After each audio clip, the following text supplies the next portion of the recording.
Hey everybody, this is Micah from BearHart Outdoors, and I will be bringing you another outdoor arena review today of the Cold Steel GI Tanto.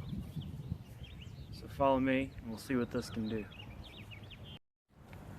Just want to talk to you a minute about the sheath of this Cold Steel GI Tanto here. Change the angle a little bit.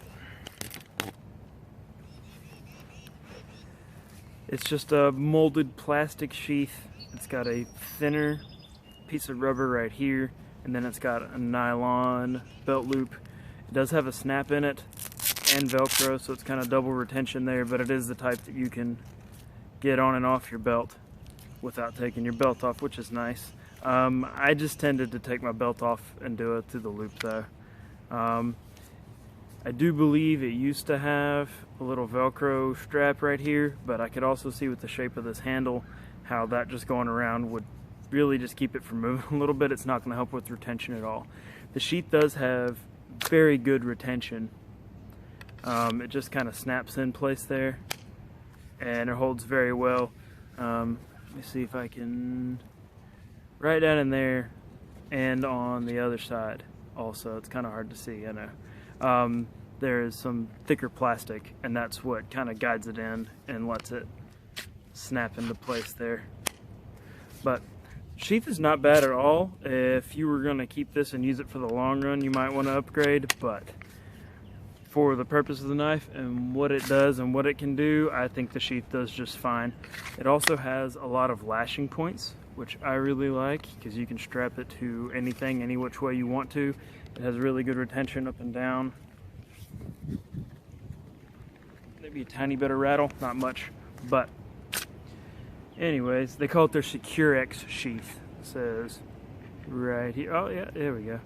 SecureX is the sheath style, which they do have different types of sheaths, so I think it's kind of neat that they named the sheath SecureX, which I'm assuming is their little thing right there. Now I will let you know, when I got this knife in the mail, it was extraordinarily cold, and I actually had to wait on the plastic to warm up a little bit inside from where I've been sitting in the mailbox all day at near freezing temperatures because it wouldn't release the knife. I'm pretty sure that's a very rare circumstance, but I just did want to mention it. So, because when it closes down over that and it got harder, plastic got harder, it didn't want to come out. But I have not had a single issue with it since. Even when I took it out on my person, moving around, it was still close enough that it was alright.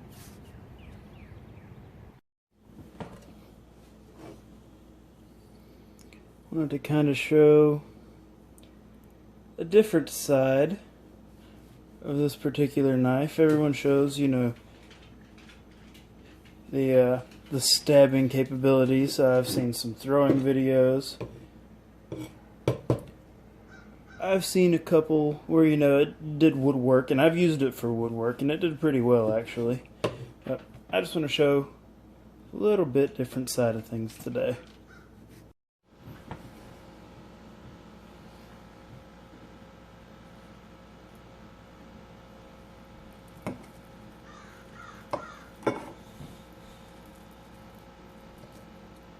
Using mostly the tip there, which you can't do with a traditionally shaped knife.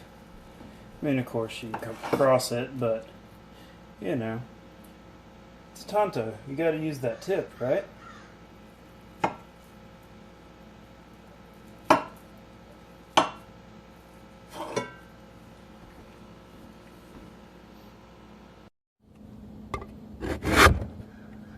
Puncturing capability, definitely there.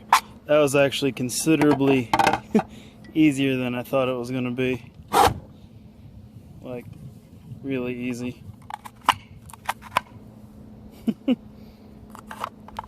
Well, it's always good to have a little bit of fun.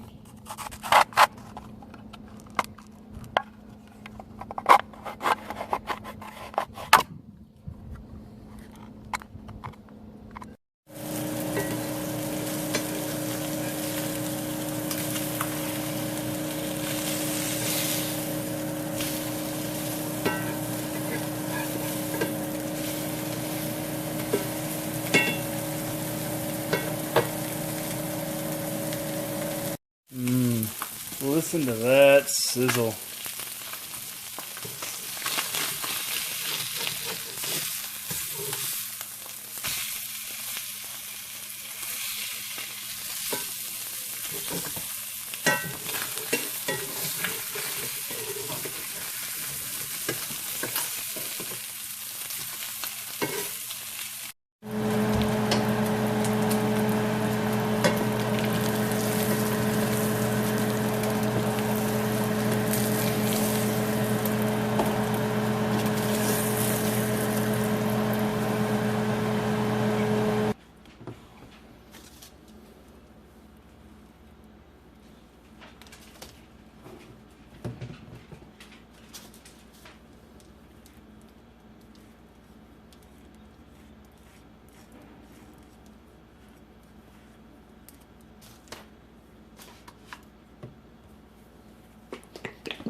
And this is my big old sandwich made with the Cold Steel GI Tanto.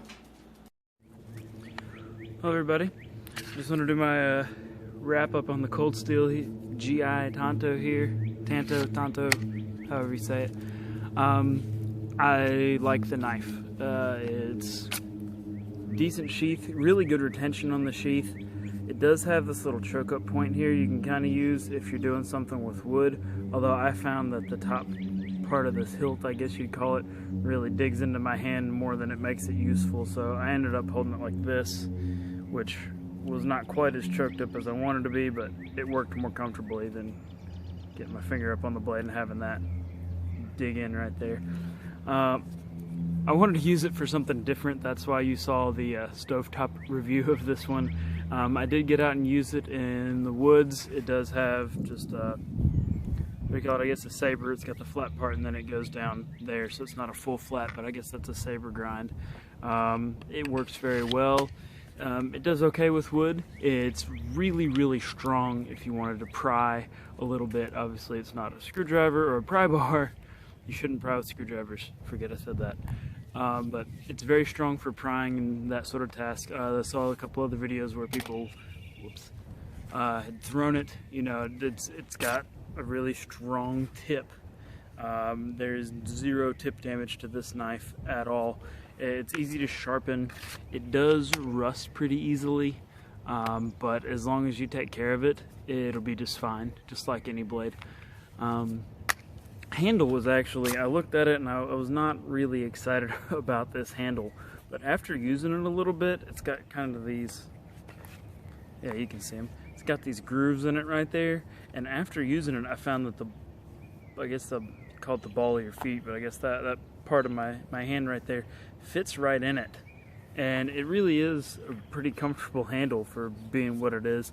A little slick when it's wet, but a lot of handles are. It's not any big issue. It's not something that you can't get over easily. Put a little grip tape or something on it, or rough it up with a little bit of sandpaper maybe, if you were going to do something along those lines. Anyways, I want to thank you for watching.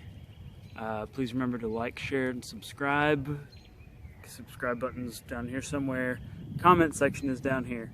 Give me leave a comment if you got any questions, or if you just wanted to say something about the knife. But again, I just want to thank you guys for watching. Remember, stay safe and be ready. So, slices lemons.